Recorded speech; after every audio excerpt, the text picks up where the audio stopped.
تو اللہ کے بندو یہ ہمیشہ نہیں رہے گا. ایک تو روزے ہمیشہ نہیں ہوتے. اللہ نے جہاں یہ کہہ دیا نا کہ تم پر روزے فرض ہیں, وہاں تسلی دے دی ایام معدودات, ساری زندگی کی ٹینشن نہیں ہے, چند گنے چنے دن ہیں, 29 یا 30 بس. اس کے بعد پھر عید کے دن چھٹی, 11 مہینے پھر کھاؤ تسلی سے. تو اللہ خود تسلی دے رہا ہے کہ یہ مصیبت تمہارے اوپر ہمیشہ کے لیے نہیں ڈال دی میں نے, جس کو تم عذاب سمجھ رہے ہو. میں مانتا ہوں کہ گرمیوں کے روزے بڑے ٹف ہوتے ہیں, میں تو خود بھگت رہا ہوں. میرا جو شیڈول ہے رمضان میں بہت سخت ہے. تو مجھے آج صبح 9 بجے سے, صبح فجر کے بعد میں بیٹھا ہوا تھا, پیاس لگنا شروع. میں نے کہا لے بھائی ابھی سے شروع, سارا دن کیسے گزرے گا بھائی. گزر گیا, بچ گئے, زندہ ہیں آپ. تو پھر جب آدمی پیتا ہے افطاری میں تسلی سے پانی, اس کا اپنا مزہ ہے, رگیں تر ہو جاتی ہیں, کتنا مزہ آتا ہے. تو کسی بھی طریقے سے میرے بھائی بھوکا پیاسا رہ کے اپنا ٹائم گزار لو. کھانے پینے کی اجازت نہیں ہے, صرف 2 لوگوں کو, مسافر کو اور بیمار کو. اس کے علاوہ نہ پریگنینسی میں اللہ نے عورت کو اجازت دی روزہ چھوڑنے کی. اگر بیمار ہو رہی ہے روزہ رکھنے سے پھر ایک الگ بات ہے. نہ فیڈ کرانے والی کو اللہ نے روزہ چھوڑنے کی اجازت دی. فیڈ کرانے سے بیمار ہو رہی ہے, یہ بچہ بیمار ہو جائے گا, دودھ ہی نہیں آ رہا, وہ ایک الگ بات ہے, پھر چھوڑ. باقی کسی کو بھی گرمی کی شدت ہو, ٹینشن ہو, پریشانی ہو, نہ روزہ آپ, کیونکہ اسلام کا رکن ہے, اس کے بغیر اسلام کی عمارت قائم نہیں ہو سکتی. دیکھو اسلام کے کتنے ارکان ہیں. مجھے ایک صاحب کی بات بڑی پیاری لگی, ایک وہ بڑے لبرل سے تھے, کہتے ہیں یار میں دین پہ اتنا نہیں چلتا, لیکن میں سوچتا ہوں اسلام کے 5 ارکان کو تو پورا کر کے جاؤں میں دنیا سے. اسلام کے 5 ارکان تو پورے کروں, عمارت تو قائم ہو, قیامت کے دن پتہ تو چلے گی یہ مسلمانوں کا بچہ تھا. یہ ارکان کا کیا مطلب ہوتا ہے؟ اس کے بغیر آپ مسلمانوں کی فہرست میں شامل ہو ہی نہیں سکتے. بھائی رکن کے بغیر کمیٹی کا تصور ہے؟ ارکان غائب ہیں کسی کمیٹی کے, تو کمیٹی تو ہے ہی نہیں. نماز کے ارکان ہوتے ہیں قیام, رکوع, سجود, ان میں سے ایک بھی رکن فوت ہو جائے تو نماز نہیں رہتی. تو اسلام کے 5 بیسک احکام ہیں, جو یہ وہ ارکان ہیں کہ جو مسلم کو غیر مسلم سے ممتاز کرتے ہیں. بھائی مسلم میں اور غیر مسلم میں کیا فرق ہے بتاؤ؟ مسلمانوں کی, غیر مسلم کی 2 آنکھیں ہوتی ہیں, تو مسلمانوں کی کتنی ہوتی ہیں؟ 4 آنکھیں ہوتی ہیں کیا؟ بولو نا بھائی. اس سے پتہ چلے گا کہ یہ مسلم ہے. وہ بھی 2. کتنی ناک ہوتی ہے ہندوؤں کی؟ 1. تو مسلمانوں کی کتنی ناک ہے؟ ہندو کے کتنے کان ہوتے ہیں؟ ہمارے بھی کتنے ہیں؟ ان چیزوں میں تھوڑی پتہ چلتا ہے کہ مسلمان ہندو کا. بنیادی چیز کیا ہے کہ مسلمان جب فجر کی اذان آتی ہے حی علی الصلاۃ تو بستر چھوڑ دیتا ہے, اور ہندو اور عیسائی پڑا ہوا سوتا رہتا ہے. وہ وضو کر کے سجدہ کرتا ہے اللہ کے سامنے, عصر میں بھی, مغرب میں بھی, عشاء میں بھی. اس سے پتہ چلتا ہے کہ یہ کیا ہے؟ مسلم ہے. اسی طرح مسلمان پوری زندگی میں 1 مرتبہ لازمی بیت اللہ کی زیارت کرتا ہے, زندگی میں 1 مرتبہ. کتنا آسان بنایا اللہ نے دین کو, اگر وہ بھی پیسے ہیں جیب میں. اور تیسری بات کیا ہے, بلکہ دوسری, نماز کے بعد دوسری بات ہے زکوٰۃ. یہ بھی اسلام کا کیا ہے؟ تو وہ صاحب کہنے لگے یار میری نمازیں رہ گئی تھیں, تو میں چاہ رہا ہوں مرنے سے پہلے ساری نمازیں قضا مکمل کر لوں, تاکہ اسلام کا ایک بہت بڑا رکن کیا ہو جائے؟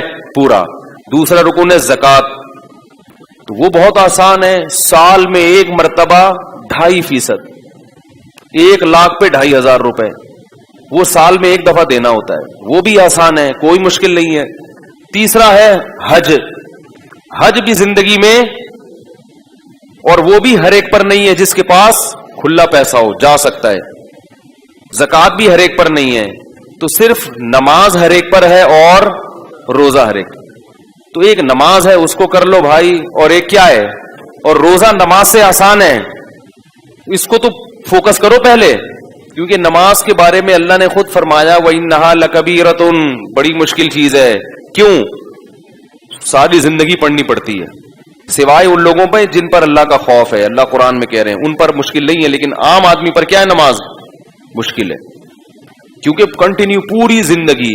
روزے اتنے مشکل نہیں ہیں جتنے نظر آتے ہیں, اس لیے کہ اللہ نے فرمایا ایام معدودات, پوری زندگی تھوڑی کہہ رہے ہیں کہ رکھتے رہو بھائی, 29 دن رکھ لو, اور اس میں بھی تمہاری زندگی میں 2 دفعہ گرمیوں میں آئیں گے, وہ ٹینشن والے ہوں گے, اور زندگی میں 2 دفعہ سردیوں میں آئیں گے, وہ تو بہت حلوے کی طرح آسان ہوں گے.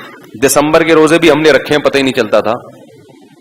اتنی لمبی راتیں ہوتی تھیں کہ آپ نے جناب صبح 6:45 بجے تو 6:15 بجے تک تو سحری چل رہی ہے, 6 بجے سے لے کے شام 6 بجے پھر افطار ہو گیا. 12 گھنٹے کا روزہ, وہ بھی ٹھنڈا ٹھاٹ, اور پھر شام 6 بجے سے لے کے صبح 6 بجے تک 12 گھنٹے ہیں آپ کے پاس کھانے کے.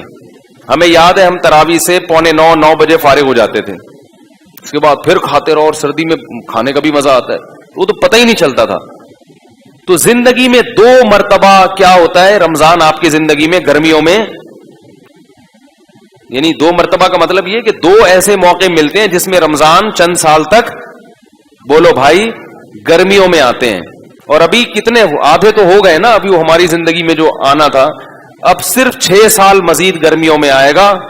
6 سال برداشت کر لو, اس کے بعد پھر ٹھنڈ میں آنا مارچ میں, 6 سال کے بعد مارچ میں آنا شروع ہو جائے, وہ بالکل معتدل ہوں گے. اور 9 سال کے بعد خاندانی سردی, پھر پتہ ہی نہیں چلے گا روزے کا. کتنا آسان اللہ نے رکھ دیا, ہمیشہ کے لیے جون جولائی کے نہیں رکھے. 36 سال کے بعد روزہ ریپیٹ ہو جاتا ہے, سمجھ رہے ہو, 36 سال کے بعد اسی موسم میں آتا ہے جس میں 36 سال پہلے آیا تھا. تو انسان کی زندگی میں 36 سال 2 دفعہ ہی آتے ہیں, وہ بھی بشرطے کہ ہم میں سے ہر شخص کے مقدر میں زندگی ہو, ورنہ کوئی پتہ نہیں آخری رمضان ہو کون بچے گا کون مرے گا.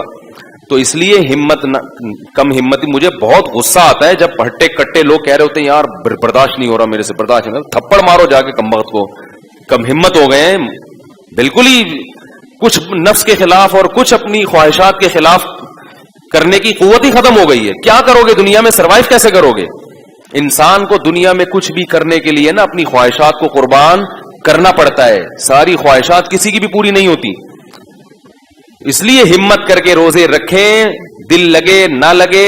میں بار بار کہتا ہوں کچھ بھی نہیں ہوتا, پڑ جاؤ آرام سے, کروٹیں لیتے رہو, ٹھنڈے پانی سے نہاتے رہو, بیٹھے رہو, مری چلے جاؤ.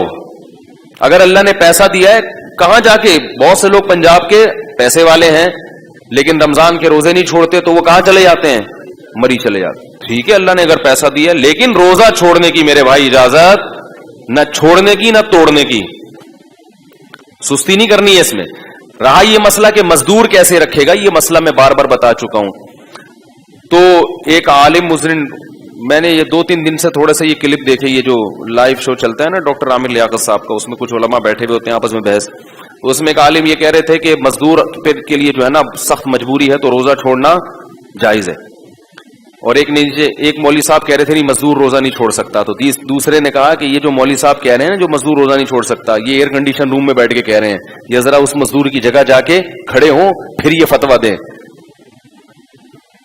تو یاد رکھو ایئر کنڈیشن روم میں بیٹھ کے بھی وہی بات کی جائے گی جو شریعت کی ہے, اور دھوپ میں بیٹھ کے بھی وہی بات کی جائے گی. جو کوئی مفتی ایئر کنڈیشن روم میں بھی بیٹھا ہو تو وہ یہ فتویٰ نہیں دے سکتا کہ مزدور روزہ چھوڑ سکتا ہے. مزدور کو روزہ چھوڑنے کی اجازت نہیں ہے, کیونکہ یہ اللہ کا قانون ہے, اور اللہ نے یہ عرش پہ بیٹھ کے قانون بنایا ہے, اور محمد صلی اللہ علیہ وسلم کا یہ قانون ہے. مفتی چاہے اے سی میں بیٹھے, گدے پہ بیٹھے, ٹھیک ہے, وہ اپنی طرف سے مزدور کو رعایت, کیونکہ روزہ مزدور مفتی صاحب کے لیے نہیں رکھ رہا, کس کے لیے رکھ رہا ہے؟ تو لوگوں کے اوٹ پٹانگ کمنٹس ہوتے ہیں. تو ایک مولوی صاحب یہ کہنے لگے کہ بھائی جب نبی صلی اللہ علیہ وسلم نے سفر میں صحابہ کو ایک موقع پہ روزہ توڑنے کا حکم دیا, جہاد کا سفر تھا, بے ہوش ہو رہے تھے صحابہ, تو آپ نے سب کو حکم دے دیا روزہ توڑ دو, خود بھی آپ نے پیالہ پیا, اور پھر بھی جنہوں نے روزہ رکھا تو آپ نے فرمایا کہ آج کے دن جنہوں نے روزہ توڑا وہ زیادہ اجر ملا, اور جنہوں نے رکھا ان کو اجر کم ملا. تو جب اس موقع پہ نبی نے اجازت دے دی تو اس کا مطلب ہے کہ اتنی ٹینشن اسلام میں بولو بھائی نہیں ہے. تو یہ وہ لوگ ہوتے ہیں جو قرآن و حدیث کی روح کو نہیں سمجھتے. اپنی طرف سے ایسے قیاس کرنا, قیاس کے بھی کچھ شرائط ہیں, اس اصول ہیں جو مدارس میں پڑھائے جاتے ہیں. نبی صلی اللہ علیہ وسلم نے روزہ توڑا ہے سفر میں, سفر میں تو روزہ ویسے بھی واجب بولو بھائی نہیں ہے, اور دوسرا سفر بھی جہاد کا تھا. اگر اس طرح سے معاملہ ہوتا اور صحابہ بے ہوش ہو کے گرنے لگتے, شکست کا اندیشہ تھا. جہاد ایسی چیز ہے جس میں اتنا اس قدر چھوٹ دی گئی ہے کہ اگر دشمن آپ کے مسلمان لوگوں کو قیدیوں کو ڈھال بنا لے تو فقہا کہتے ہیں کہ ان کو بھی قتل کرنا جائز ہے. نہیں یاری بات بھائی, آپ دشمن سے لڑ رہے ہیں میدان جہاد میں, گولیاں چلا رہے ہیں, تیر پھینک رہے ہیں, انہوں نے جو مسلمان قیدی تھے نا وہ اپنے آگے ڈھال بنا دیے. کیا کر دیے؟ ڈھال بنا. اب آپ ان کو کیسے مارو گے؟ لیکن نہیں مارو گے تو فتح کس کی ہو جائے گی؟ ان کی. اس لیے فقہا نے دیا کہ مار دو. فقہا نے کیا کیا کہ کیا فتویٰ دیا؟ مار دو. نیت یہ کرو کہ میں اس دشمن کو مار رہا ہوں لیکن مجبوراً مسلمان ڈیلیٹ ہو رہا ہے تو رک تھوڑی سکتے ہیں, کیونکہ میدان جنگ میں اگر شکست ہو گئی پھر جو آپ کو وہ گاجر مولی کی طرح کاٹے گا اور آپ کی اس عورتوں کی عزتوں سے کھیلے گا, وہ نقصان بولو بھائی بہت بڑا ہے, بہت بڑا نقصان ہے. تو جہادی سفر کو عام سفر پہ بھی قیاس نہیں کیا جا سکتا, اور حالت حضر کو سفر پہ تو بالکل بھی قیاس نہیں کیا جا سکتا. تو اللہ تعالیٰ نے جو قرآن اور سنت کی روشنی میں جو صحیح بات ہے جو فقہا بیان کرتے ہیں, اس لیے میں کہتا ہوں قرآن و حدیث کو حقیقی معنوں میں فقہا نے سمجھا ہے. آپ کی اپنی رائے کا اعتبار, ہر آدمی قرآن و حدیث کا لیبل تو لگا رہا ہے, مگر ضروری نہیں کہ وہ عوام کے پاس علم نہیں ہے, وہ دو چار روایتوں اور دو چار واقعات کو دیکھ کے متاثر ہو جاتے ہیں کہ مزدور چاہے کتنی سخت ٹینشن میں ہو اس کو روزہ چھوڑنے کی اجازت بولو بھائی نہیں ہے. اب سوال پیدا ہوتا ہے وہ کرے گا کیا, کیونکہ مفتی صاحب تو ایئر کنڈیشن میں بیٹھ کے فتویٰ دے رہے ہیں, وہ اس مزدور کی جگہ جائیں تو وہ بھی یہ کہیں گے کہ چھوڑ دو. ناممکن ہے نا اس کے لیے تو رکھنا, اتنی گرمی میں جو کدال چلا رہا ہے وہ تو 1 گھنٹے میں بے ہوش ہو جائے گا. اس کا مسئلہ یہ ہے کہ پہلے تو وہ یہ کوشش کرے کہ دن کے وقت میں ایسا محنت مزدوری والا کام نہ کرے. وہ رات کو میں نے دیکھا ہے بہت سے پٹھان مزدوروں کو روزے نہیں چھوڑتے. پٹھان مزدور ایک بڑی پیاری بات ہے ان لوگوں میں, نہ نماز چھوڑیں گے نہ روزہ چھوڑیں گے. اس لیے میں تلاش کرتا ہوں پٹھان مزدور زکات دینے کے لیے رمضان میں تلاش کرتا ہوں, اور حرام خور جو روزہ خور مزدور ہوتے ہیں نا ان کو نہیں دیا کرو کم بختوں کو. اور یاد رکھو رمضان میں یہ نہیں کہہ رہا صرف پٹھان ہی رکھتے ہیں, باقی سارے مسلمان نہیں, باقی بھی رکھتے ہیں, لیکن پٹھانوں میں دیکھا سب رکھتے ہیں, باقی بھی رکھتے ہیں, لیکن پٹھانوں میں 100% رکھتے ہیں, باقیوں میں 100% نہیں رکھتے. تو ایک بات یہاں یہ بھی مسئلے کی آ گئی کہ یہ بات خوب سمجھ لو کہ جو مزدور آپ کے گھر میں کام کر رہا ہے اور روزہ نہیں رکھ رہا, اس کو کھانا کھلانا پانی پلانا آپ کے لیے جائز بولو نا یار نہیں ہے. لوگ کھانے بنا بنا کے دے رہے ہوتے ہیں اس کو, یہ اللہ کی کھلی نافرمانی ہے, اسلام کا رکن ہے. آپ گناہ میں کسی کے ساتھ شرکت سے بولو روزہ رکھو, نہیں رکھنے تو جاؤ اپنے خرچے پہ جا کے کھاؤ. اگر بیمار ہے پھر ایک الگ بات ہے, بیمار ہے تو کھلا سکتے ہیں, وہ تو ویسے بھی کسی کو بھی کھلا سکتے ہیں. بیمار نہیں ہے اس کو بولو آپ کو روزہ رکھنے چھوڑنے کی اجازت نہیں تھی. لیکن لوگ کیا کر رہے ہوتے ہیں, ہمارا مزدور ہے کھلاؤ پلاؤ چائے بھی پلاؤ تاکہ دل جمی کے ساتھ کام کر سکے. بلکہ بعض فیکٹریوں میں تو نالائق لوگ چاہتے ہیں کہ مزدور روزہ نہ رکھیں. تو یہ سب اللہ کے غضب کو دعوت دینے والی باتیں ہیں. اس کائنات کا حقیقی خالق اللہ ہے.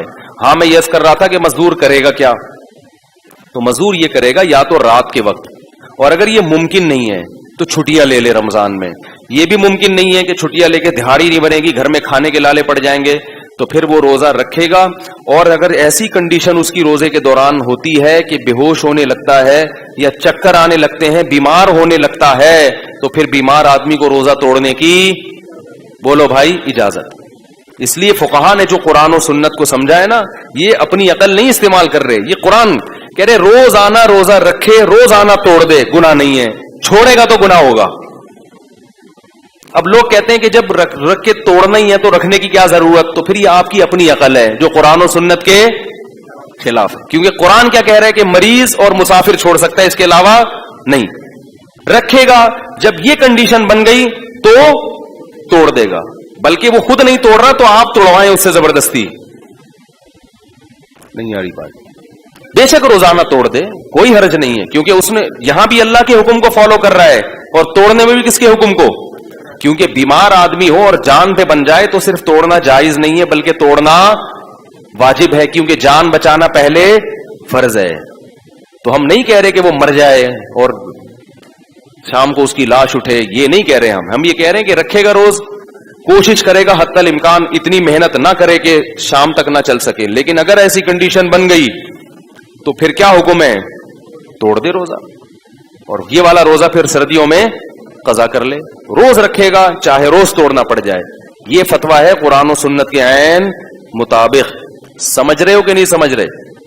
چھوڑنے کی جات نہیں ہے. ہاں اور یہ بھی یاد رکھو کہ بہت سے بیمار نہ خام خامے فنٹر بننے کی کوشش بھی کرتے ہیں. ابھی ہمارے ایک دوست ہیں یہیں بیٹھے ہوئے تھے, ٹائیفائڈ ہوا ہوا ان کو. ٹائیفائڈ کے بعد ابھی اٹھے, ہاتھ کانپ رہے ہیں, کمزوری بہت زیادہ, اور روزے رکھ رہے ہیں. میں نے کہا آپ نہیں رکھو روزے, آپ اپنی کنڈیشن دیکھو یار. ابھی ٹائیفائڈ کا حملہ ہوا ہے آپ کے اوپر, بیماری سے اٹھے ہو, دوبارہ حملہ نہ ہو جائے. کمزوری میں تو دوبارہ بیماری, کانپ رہے ہیں ہاتھ. لیکن ماشاءاللہ کہہ رہے ہیں پھر پتہ ہی نہیں چلے گا رمضان کا. اسی دفعہ پتہ چلے گا, اگلی دفعہ بس اسی دفعہ 2-4 دن پتہ چلے گا, اگلی دفعہ کا پھر چانس. ہم چاہتے ہیں کہ 25-30 سال اور پتہ چلتا رہے رمضان. تو بیماری میں اگر بیماری بڑھنے کا اندیشہ ہے تو پھر روزہ چھوڑ دینا افضل ہے. کیونکہ اللہ کی گنجائشوں سے فائدہ اٹھاؤ, اللہ کے سامنے بھکاری بن کے رہے. اللہ تو نے مجھے ایک تحفہ دیا, میں اسے لوں.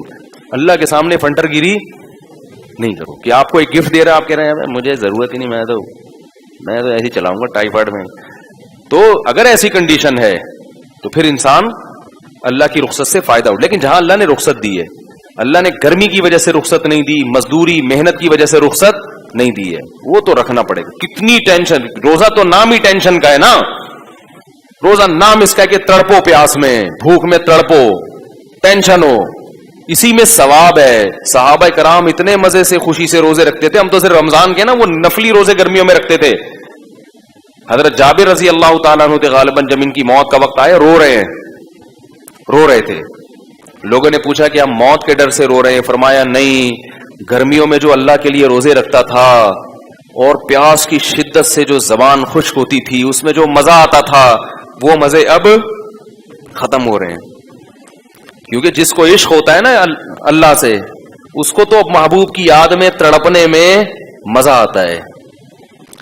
متنبی نے کیا پیاری بات کی ہے, عدل العوادل حول قلب الطائہ. مجھے یاد دلانا ہے, روزے کے کفارہ بھی بیان کروں گا. یہ جو توڑ دیتے ہیں نا, ان کو سزا کیا ہے دنیا میں اس کی. عدل العوادل حول قلب الطائہ وهو الاحبۃ منہ فی سودائہ. شاعر کہتا ہے کہ ملامت کرنے والوں کی ملامت میرے دل کے ارد گرد گھومتی ہے, اور محبوب کی محبت میرے دل کے سیاہ نقطے میں ہے. تو جو مجھے محبوب کے بارے میں ملامت کرتا ہے, اس ملامت کا میرے دل پہ اثر ہی نہیں ہوتا, کیونکہ وہ دل کے اندر ملامت گھستی نہیں ہے. محبت دل کے اندر ہے اور ملامت دل کے باہر باہر گھومتی رہتی ہے. یا تو محبت دل کے باہر ہوتی تو ملامت جا کے اس کو ٹکر مار کے باہر نکال دیتی, گھس ہی نہیں رہی. اب سوال یہ پیدا ہوتا ہے, اگلے شعر میں جواب دیتا ہے کہ سوال یہ پیدا ہوتا ہے کہ ملامت دل کے باہر کیوں گھومتی ہے, دل کے اندر کیوں نہیں گھستی؟ بھائی جیسے محبوب کی محبت دل کے اندر گھس گئی, تو یہ جو لوگ ملامت کر رہے ہیں مجھے محبوب کے بارے میں, یہ ملامت بھی دل میں گھس کے اس کو نکال دے. شاعروں کے کلام میں بڑی بلاغت ہوتی ہے. تو وہ جواب دیتا ہے, یشک الملام الی اللوائم حرہ ویصد حین یلمن عن برحائہ. کہتے ہیں وہ ملامت اصل میں گھسنے کی کوشش کرتی ہے, لیکن محبوب کی محبت سے دل گرم اتنا ہوتا ہے کہ اس کی گرمی کی وجہ سے وہ جلنے لگتی ہے, اور واپس جا کے جس نے ملامت کی ہے نا اس کو شکایت کرتی ہے کہ کدھر بھیج دیا تم نے جا کے مجھے. نہیں آ رہی بات سمجھ, جا کے کس کو شکایت کرتی ہے؟ جس نے ملامت, جو ملامت کرنے والے ہیں نا, وہ تو کہہ رہے ہیں ملامت کرنے والیاں, لیکن میں والے بنا رہا ہوں اس کو فی الحال, کیونکہ آپ پھر ادھر ادھر دماغ آپ کا جائے گا. وہ تو کہہ رہے ہیں ملامت کرنے والیاں, کیونکہ عورتوں کی ملامت کا اثر زیادہ ہوتا ہے انسان کے اوپر. کہتے ہیں جو ملامت کرنے والیاں ہیں نا, ان کو جا کے بتاتی ہے ملامت کہ بھائی بھیجا تم نے غلط جگہ پر ہے, اس کا دل بہت زیادہ گرم ہے. تو اللہ کی محبت کا عشق اگر دل میں پیدا ہو جائے, محبت پیدا ہو جائے, تو انسان پھر لوگوں کی ملامت اور اپنے نفس کی ملامت, ان چیزوں سے لوگ تو کہیں گے کیا سوکھے جا رہے ہو روزے رکھ کے, کیا ہو گیا. جو لبرل لوگ ہیں نا, ان کو یہ مسلمانوں کی یہ بہت بڑی حماقت لگتی ہے, بھوکا پیاسا رہنا. یہ جو ہے سارا دن بھوکے پیاسے رہتے ہیں, یہ جو لبرل لوگ ہیں نا, یہ ہنستے ہیں مسلمانوں پہ. یہ بے وقوف لوگ ہیں, سارا دن بھوکے پڑے ہوئے ہیں, کوئی کام ہی نہیں ہو رہا. انگریز کہاں جا رہا ہے, ترقی کر کے چاند پہ پہنچ گیا, اور یہ صبح 4 بجے کھا رہے ہیں, سارا دن بھوکے, نہ دفتروں میں صحیح طرح سے کام ہوتا ہے. حقیقت ہے روزے میں کام نہیں ہوتا, یعنی عام طور پر بیٹھے ہوئے ہیں سوکھے سوکھے, نہ گٹکا منہ میں نہیں ہوتا. کوئی آئے نا مسئلہ پوچھنے کے لیے, وہ آدمی کو غصہ آنا شروع ہو جاتا ہے. ہر چیز میں پکوڑے نظر آ رہے ہوتے ہیں اس کو, ہر چیز میں جناب اس کو شربت نظر آ رہا ہوتا ہے. اور کیسے, میں تو آج کل ٹف روزے چل رہے ہیں, گھر والوں کو بولا ہوا ہے کہ پہلے 5 منٹ پہلے پورا دسترخوان سج جانا چاہیے, ہر چیز ہو, انتظار کی. ادھر اذان ہوئی اور پتہ چلا پانی فریج سے نکال کے لایا جا رہا ہے, یہ برداشت نہیں ہے بھائی. سب رکھا ہوا ہو, سب رکھا ہوا. ایسی ٹینشن چل رہی ہے آج کل, کیونکہ کام بولنا بہت پڑ رہا ہے نا مجھے, رمضان دن کے وقت بھی میرے وہ ہوتے ہیں ریکارڈنگ وغیرہ. تو میں یہ عرض کر رہا تھا کہ بھائی اللہ کی محبت ہے تو برداشت کرنا پڑے گا. تو یہ جو لبرل لوگ ہیں نا, جو اسلام کا مذاق اڑاتے ہیں مسلمانوں کا, یہ بیوقوف, یہ بالکل ایسے ہی ہے کہ نوح علیہ السلام جب کشتی بنا رہے تھے نا, تو قوم مذاق اڑا رہی تھی. نوح علیہ السلام نے کہا ابھی تم اڑا لو, کل ہم تمہارا مذاق اڑائیں گے. جس خدا نے پیدا کیا, جس رب نے بنایا, اس کا حکم ہے کہ چھوڑ دو کھانا پینا, اس کا حکم ہے, اور اجازت دی غروب آفتاب کے بعد کھاؤ. تو ہم اس کے حکم میں کر رہے ہیں. کوئی اور ہمیں کہتا تو ہم اتنے بیوقوف, کسی کے کہنے پہ تو ہم چائے اور گٹکے نہیں چھوڑتے. کھانا کہاں سے چھوڑ دیں گے؟ آپ کا باس آپ کو کہے کہ دوپہر کا لنچ چھوڑ دو گے؟ بولے گے جاب چھوڑ دوں گا میں, لنچ. اگر کوئی آپ کا باس گھر میں آ کے کہے آپ سے کہ میں تجھے جاب سے نکال دوں گا, صبح کا ناشتہ چھوڑ دے, وہ بولے بھائی میں اپنی کمپنی کھول لوں گا, صبح کا ناشتہ نہیں چھوڑوں گا میں. یہ تو اللہ نے کہا ہے تو وہی ہم کرتے ہیں, ورنہ ہم کسی کو اتنی لفٹ نہیں کراتے. تو اللہ کے لیے ہے, اور ہمیں اللہ سے اس پر امیدیں ہیں. اسی بھوک پیاس میں وہ اجر دے رہا ہے. للصائم فرحتان, روزے دار کے لیے وقت اور ایک قیامت. کیسا مزہ آتا ہے خدا کی قسم, پانی پی پی کے. کھجورے کھاؤ, پانی پیو. افطار میں اوٹ پٹانگ چیزیں نہیں کھایا کرو, کھجوروں کو زیادہ فوکس کیا کرو, صحیح ہے نا. اس سے طاقت بھی آتی ہے, وزن نہیں بڑھتا, توانائی فل ملتی ہے, اور کھجور سے خون اچھا بنتا ہے. جب کمزور ہو گئے نا خون تو بنے گا. اب وہ چاہے الٹی سیدھی چیزیں کھا کے سڑا ہوا خون پیدا کر لو, خون کی کمی ہو جاتی ہے نا, اور چاہے تو نفیس چیزیں کھا کے. اچھا, یہ آپ کے پاس رمضان میں آپ کو یہ آپشن ملتا ہے. میں اس لیے بار بار کہتا ہوں کہ رمضان میں اپنی خوراک کا شیڈول ہمیشہ کے لیے چینج کر دو, عادت بنا لو. اچھی اچھی چیزیں کھائیں گے, گندی چیزیں کہیں, یہ تیل ویل چکنے چپڑے, پکوڑا بھی کچھ تھوڑا سا تیل میں ہو اور اچھے والے تیل میں. یہ جو بازار کے پکوڑے ہیں نا, یہ اس تیل کو تلچھٹ بنا کے جلا کے 50 لوگوں کو کے پکوڑے اس میں تلے ہوتے ہیں, وہ ڈیزل بن چکا ہوتا ہے وہ, یہ جو بازار میں پکوڑے ہو رہے ہیں. تو اگر کوئی اچھا ہے جاننے والا تو پھر تو ٹھیک ہے. تو یہ جو ایسی چیزیں ہیں نا, ان سے کیا کر لو, تو آپ دیکھو 1 مہینے کے بعد آپ کے ایسا خون نتھر جائے گا, آپ کی آنکھوں میں بینائی تیز ہو جائے گی, آپ کے دماغ فریش ہو جائے گا. تو یہ رمضان میں اللہ نے ہمیں بہت اچھا موقع دیا ہے اپنی خوراک کے شیڈول کو چینج کرنے کا. اچھی خاندانی چیزیں کھانا شروع کر دو, زیتون, انجیر, شہد, اور کیا ہے یہ جو ہے آپ کا, اور کھجور, دلیا, جو, یہ چیزیں کھانا شروع کر دو. سمجھ رہے ہو, اپنے خرچے پہ. اچھا, تو جلدی سے میں اس طرف آ جاؤں. تو رمضان کا روزہ اگر کسی نے جان بوجھ کر توڑ دیا اور یہ کہتے ہوئے کہ مجھ سے پیاس برداشت نہیں, بیماری نہیں ہے, نہ مرنے کا اندیشہ ہے, وہ تو الگ بات ہے. ویسے یار میں اس سے کوئی کام ہی نہیں ہو رہا, میرے سے برداشت نہیں ہو رہا, بار بار کولر کی طرف دل چاہ رہا ہے, اور ایک قطرہ بھی حلق میں اتار لیا, تو روزہ بھی ٹوٹ گیا. اور سزا کیا ہے؟ 60 روزے لگاتار. نہیں آ رہی میرا خیال ہے بات سمجھ. روزہ توڑنے کا کفارہ کیا ہے؟ رمضان کا روزہ 60 روزے جان کر اگر توڑا ہو کسی نے, 60 روزے, یہ والا روزہ بھی قضا کرنا پڑے گا.